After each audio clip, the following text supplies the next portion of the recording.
I'm Amy and this is A-Star Reads, and it is time for my last Book Love is Blind vlog. I'm gonna finally find out at the end of this vlog which book is my one and true book love, and is book love really blind, because this has been a journey. And I'm really excited to read my final book, Dragonwyck by Anya Seton. This is a classic gothic romance that Shell believed I would love, and based on the first 10%, I believe that to be true. So I'm gonna link my Book Love is Blind series up here so you can go check it out if you are not up to date. The way that I've been doing these final 3 competitors is that I start the book from the very beginning again, even though I've already read the first 10%. We are actually at Whidbey Island, which is a place in Washington I've never been to before. Very excited to be here because it's spring break. I'm ready for a break and I'm ready to explore a little bit, but also spend some time reading. So come along with me in my journey through Whidbey Island and Dragonwyck. And if there are points when I'm going to be talking about spoilers, I will make sure to list it. Like, I'll put this sign right here, and I will timestamp the spoilery and non-spoilery parts. So if you want to skip ahead at any point, go ahead and do so. I will give you a synopsis about the basic premise of Dragonwyck as I get back into the story and give myself a little bit of a chance to reintroduce myself to these characters and to the plot.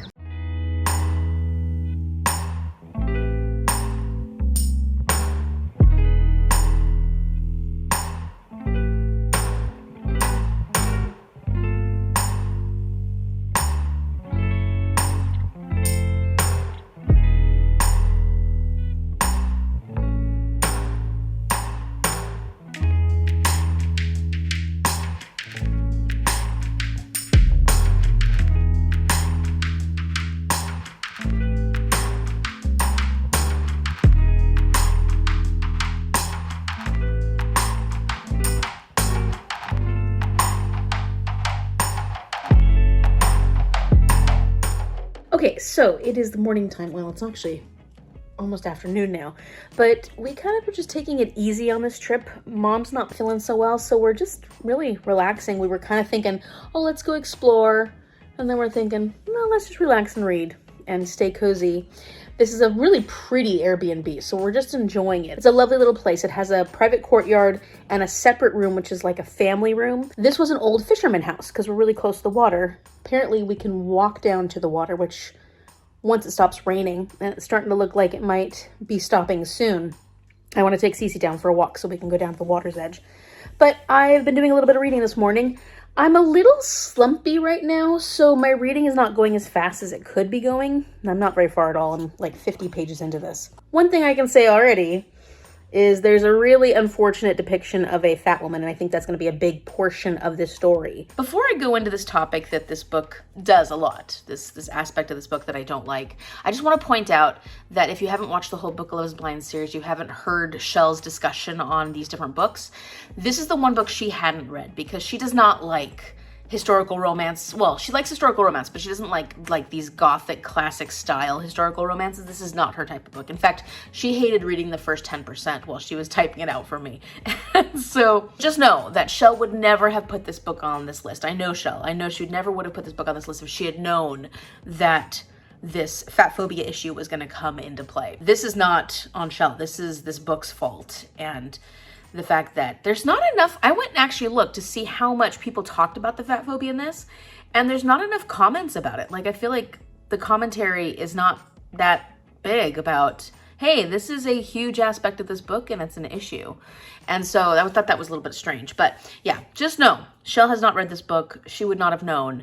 And so please don't say anything mean in the comments because it's not her fault. Or at least a big influence on things that the characters do because of a woman that's in this story that is fat. And it's definitely discussed in a way that is really unflattering. And it feels very stereotypical in the way that this woman is being written about.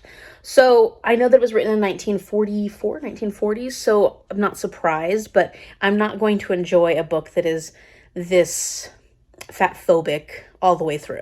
So we'll see. We'll see how it goes. I'm a little turned off by that at the moment. I better tell you what this is about. So there's this young girl named Miranda, and she is living on a farm with her family. Her family is a very devout Connecticut family, and her father is incredibly religious, and she is the one person in the family who just doesn't fit in. She is beautiful and is aquiline the right word? She doesn't do her work the way she's supposed to. Everybody else in the family pulls their weight and she doesn't. So the mom gets a letter from her cousin, sort of a cousin, the mother's mother, or grandmother, it's her grandmother, was first married to this really wealthy Dutch family called the Van Ryns. Then her husband died. She married into the Patterson family, and then she had a whole bunch of kids with the Patterson husband, her second husband. This cousin, Nicholas Van Ryn, is one of the grandchildren from the first marriage. So they're related by blood on their grandmother's side, but it's fairly far removed. So the letter from Nicholas Van Ryn is asking that his cousin, the mother, Abigail, she sends one of her daughters to live with them in Dragonwyck, this really incredibly gothic, big, impressive home, because they're extremely wealthy and they want to support their kinsmen, but it's also because his wife wants someone to be a companion to their daughter. Their daughter's really young, so it'd be more like a nursemaid, but not intended to be a nursemaid, just intended to help occasionally with the daughter. And then when Abigail gets this letter from her cousin, Miranda reads it, and she's so excited because she wants to be the one who goes and lives with her cousin for a while, because she has these ideas of grandeur. You know, she has never loved her life on the farm, and she believes that she's meant for a lot more. She wants to see the world. She wants to experience society. She has a lot of ideas of how she'd like her life to be. It's really difficult to convince her family, especially her father, but she does end up going, and she meets her cousin Nicholas in New York, and now she's on her journey. Well, she's already arrived at Dragonwyck, and then we're starting to meet the different people there. I was really loving this when I first read the 10% because it was very whimsical, romantic, had those gothic vibes, and that's what I love. I do love gothic novels, and this is, I think, considered a historical romance / gothic novel. There's gothic elements to it, and I can tell I'm gonna like aspects of this, but it really did turn me off when we met this one character who is a fat woman, and they are just really derogatory about the way that she's described. And I'm like, okay, well, this is gonna be an important character, and I'm not necessarily gonna like the way that this is handled. So I'm nervous about that. I'm really nervous about that. And I am having a hard time reading right now, not because of this book, because I can tell that I would feel the same way now about that first 10% that I did when I first picked it up. But I'm also just a little burnt out on reading. So I'm trying to pick this up when I can here and there, but I'm not really forcing myself because I know that I won't enjoy it as much as I could if I am just forcing myself to read.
Okay, so here's the thing. It continues to be quite fatphobic, and it's annoying. And it's not like I can't read books like this, because I can, but at the moment, I have been feeling a little slumpy with my reading, and I'm afraid that if I continue on with this, considering that it's annoying me, I might start slumping. So I'm gonna work on this, and I haven't decided to DNF it yet, but I am gonna wait until I'm in a better mood to read it. So I'm currently right there at page 72. Didn't make it all that far yet. And I have a feeling that there will be some really interesting content in this. And I think that it's not going to be a 5-star, that's for darn sure, but I might enjoy the book overall if I continue it. I just think right at the moment, if I keep working on this right now, I'm not going to want to read anything for a while. And I don't want to put myself in that position. So next time you see me with Dragonwyck will not be here in Whidbey Island.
This week, I had planned to do my final book, Love is Blind, and this is spoilery, so I'm telling you something already. I got that far, and I'm tempted to DNF. So I was like, I'm not going to DNF, but I'll put it down for now, and I'll read Jade War, and I'll come back, and I'll see if I can do it. But I got to give myself a break from it otherwise, because it was going to throw me into a slump. Like, it would throw me into a serious slump. And I was like, no, I got too many books to read. I feel like it had already done that unintentionally, knowing that you had them on the back burner and you just weren't going towards them at all. Like, there were so many other things that you wanted to read as well, but it was like they were always the lowest of low priorities, even though you really wanted to finish the project. So it's like, I know. Was just telling you something? These are the 3 books that I wanted to read the most. So, like, I was excited for them. Well, I read The Diviners a long time ago, and then Project Hail Mary put that one off for a long because I just kept having things to do. Like, I had Advent Calendar Challenge, then I had Squash That Series, and then I had, like, it just things kept coming up. Season of this way. Sorry. No, you go. What do we think about this way? I was just going to say, think of it this way. Just because you had a stellar first date does not mean that you can't have a second date that is just awful. This is my third one. My third date. Oh. I haven't edited the vlog for my second date yet. So this is my third date, and it's super fat phobic. Can you imagine me going onto a date with someone who is incredibly fat phobic? Oh, mate, DNF. Don't yes, worry about please. that. Oh my god. Like, say that in your video that like the third date I did. came out and you ain't dating people like this because no, we have better things to do with our time and better people to date. That's true. That's true. And that's what I was thinking to myself, and I did say that in my vlog. I'm like, why am I going to waste my time? And even if there's elements of this book that might be enjoyable going forward, there might be aspects of it that make it a good... Like, if I'm really frustrated with the fat phobia now, and it's, like, explicit, then I'm like, it's just making me mad, and I'm not going to enjoy it because I'm going to have this bad taste in my mouth the whole time because I'm judging the author. This is not the one. Yeah. And it's an important character to the story that they're just bashing on, and I'm like, she's going to be a plot device throughout the whole story, and the fat aspect of her body and her, like, that's going to be a plot device that they use throughout the story to justify the things that her husband is doing. I'm like, you gotta go to the bathroom and you're leaving the yes. You're calling. Well, maybe I'll speak into my vlog, and then I'll just say I'm deciding to DNF. I'll like officially here phone call you and be like, Amy, I have an emergency. I need you to leave your date right now. Wait, let me pretend like I'm reading and you can do that now. Ring, ring. Yeah, hello? Amy, it's me. I have an emergency. And hey, Danielle, how's it going? I'm on a date with Dragonwyck. Can you believe it? Oh, yeah, that's great. But you need to leave right now. I have an emergency, and I need you. Oh, wait. Oh, everything. Oh, it's not going well? What was the that's word again? Terrible. I'm so sorry, Dragonwyck, but my friend has an emergency, and I have to go. Looks a little disappointed, but... Oh, my gosh. No, I'm sorry. I'm definitely including this clip in that. No. I'm sitting there like, You were deciding to end that date early, yes. Yeah. Yes. See, and you got good friends that will call you up on a date whenever you need. The emergency is Jade Legacy. I love it. That's right. You know, I'd rather start that. I mean, like, yeah, honestly, it was starting to make me feel like this last week where I was on vacation, you know, like my little trip. I'm like, I'm so slumpy now. I don't want to read anything because I was not forcing myself, but I was trying to read bits and pieces of this, and I just kept being so angry. And then I'm like, I'm going to put this down. I'm going to pick up Jade War because I don't want to get slumpy, and I want to read that. And you need to read that. And I needed to read it too. But I figured I could finish it. You know, these things happen with dates as well. Like, you know, your friends set you up with the best of intentions, but then just something goes awry, and it's like, you know what? I trust you on all things, but this one just didn't hit the mark. Yeah, but your date started to show their true colors. The true colors really early on. Like they didn't hide anything. The ugly bits. Well, But I guess not in the first 10% because I enjoyed the first 10% a lot. Okay. I thought it could be a great love, but no. It wasn't very soon after that first 10% either. It was really pretty soon after that. And I was like, Shell had read. She only read the first 10%. Because she hates. So this is the only book she hadn't read, I think, from all the books. But she wanted to put a classic in there, especially a Gothic classic, because I love. And I don't know if it's a classic. It's a historical romance from the 40s, set like historical because it's like set in the Gothic era and it has Gothic vibes. I mean, I get classics. I mean, she's a well-known author, so I guess sort of classic. Yes, better to find out now. Yeah, it was a bummer. But it was pretty explicit. I was like, this author does not like fat people. Like, at all. So. What year was that published? 44. Which also, like, I get that is a time period when... I mean, even if it was written in the 90s, I'd be like, it's probably pretty fat-phobic. But, like, the way that it was written, it was just so aggressive. Wow. Aggressively, like... Would be tiny. Huh? The plus size in the 40s would have been anyone that was over like a size 10. Yes. Right. Yes. But it was like she waddled and did this and creaked the floor, and it was like her fat rolls were dimply and her skin was so sallow, and it was like, and every description of her was how much she loved talking about food and eating food, and that's all she cared about. And then of course it made her personality awful too, because anytime you have a fat character, obviously they're going to have a bad personality, and that all they care about is food. And so bad.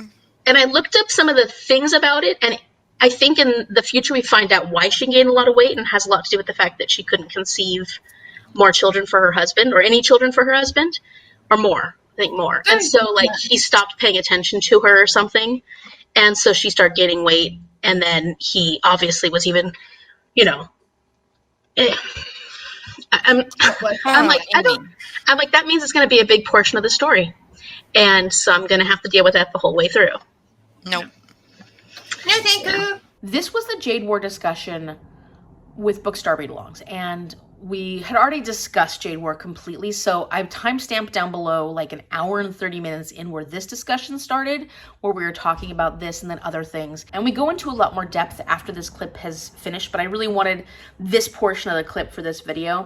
And so if you'd love to hear more of our thoughts, more of the things what we discussed about this topic and similar topics around not just fat phobia, but just society's pressure on body image and different things like that, we continue on. As disappointing as that might be for the Book Love is Blind series, that's the end of this vlog in a sense, because I still want to talk about this a little bit, but that was where I basically decided to DNF. And thankfully, Danielle and Paige were wonderful and they encouraged me to DNF. I'm not one that typically DNFs because I always think, well, maybe, I mean, I do DNF, don't get me wrong, but especially for like a video challenge or something I'm trying to accomplish, I try not to DNF. I had zero interest in continuing on in that book, and I was starting to get so frustrated that I knew that it would make it hard for me to hold those feelings separate from the book and continue on and try to enjoy the aspects of the book that I thought would be enjoyable, would be aspects of the book that I would enjoy. So this is kind of like a perfect example of like getting catfished on a date, or going on a date with somebody who appears on the surface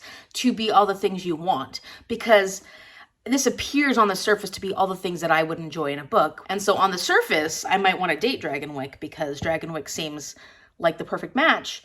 And yet, once you get below that surface, once you find out more about this date, you realize that they're not all they're cracked up to be. And it was a horrible match. So this date with Dragonwyck was not meant to be. It was definitely not meant to be, and I deserve better. Okay, then it comes down to my other two matches. And these were amazing dates. They were amazing dates. They're definitely serious contenders. But I really had to think about the book that I wanted to spend the rest of my days with. the rest of my reading time with, or that would really have pushed me to want to go on further dates with this author. And I think both of these absolutely are books that I will want to go on further dates with this author. I have read from Andy Weir before. I know that I love his writing, and I think that his books are just going to get more and more interesting. And then when it comes to Libba Bray, I plan on continuing in this series, obviously, because I love this book so much. And I'm hoping that the rest of the series will be something that I will enjoy just as much as I enjoyed this first book. But when it came down to it, the book that stole my heart, that was the biggest love of my bookish life, was The Diviners by Libba Bray. I loved this book. I had a really hard time putting it down. This is the winner. This is the one that I want to spend copious amounts of time with. I can't wait to reread this book. I can't wait to continue on this series. This is the kind of book I would know going into it that I would love. It would have been a 5-star prediction. I think at one point I thought it would be a 5-star prediction even before Shell put it on this list. And all the things that I believed it to be were absolutely honest and truthful. I got exactly from this book what I thought I would get from it. I didn't get catfished or anything. I didn't get to see the seedy underbelly of this book. It was exactly what I was hoping for. And then some. Like, I really just loved the characters. I loved the story. I thought it was interesting. It was historical, set in the 1920s. I thought that was fascinating as well. There were so many aspects of this book that would be appealing to me as a reader, and they were all those things and more. It really did work out for me. So I love The Diviners. I also really loved Andy Weir's Project Hail Mary, but this one just was a little bit less amazing than The Diviners. It was a little bit less amazing for me as a reader than The Diviners. And so that's why this is my choice, my final choice. Let me know in the comment section down below of these 3 books. And Dragonwyck, you know, it's probably not going to be a lot of people's favorites, but of these books, what would be your bookish love? Have you read these? Do you know which one you absolutely love? I'm sure there's a lot of people out there who've maybe read both of these and love Project Hail Mary more, because a lot of people gave this book 5 stars. So I could see this winning out over this for other people. I would also love to know, and let me know in the comment section down below, what is one book that you had never heard of, didn't know anything about, somebody recommended to you and you didn't know, and so you were kind of blind to the reviews, to the plot, to the story. What book have you read that was a total bookish love and you fell absolutely headfirst for it, but it wasn't a book you had ever had any knowledge of before? I'd love to hear your book love as blind experience. Stay tuned for a very exciting announcement that's going to come out later on this week. Hopefully I get it done. I also want to make sure I thank my wonderful, amazing, incredible friend Shell for putting all this together, because she's the one, like, I came up with the idea and I told her exactly what I wanted, but she implemented the picking the books, the typing out 10% of each book so that I wouldn't see the cover, know anything about the book, and, you know, the pressure of trying to pick books that I'm going to enjoy, that she believes I will enjoy based off knowing my reading taste. And that's hard because, you know, she's putting herself out there a little bit, hoping that I will pick one of these books to be my greatest book love. So thank you, Shell. Thank you for being amazing and wonderful, and for being willing to do this, because, you know, not everybody would be wanting to do this much work for this video concept. And if you like this video, give it a big thumbs up and subscribe so you can see what happens next time. Thank you so much for watching, and I will see you later. Bye.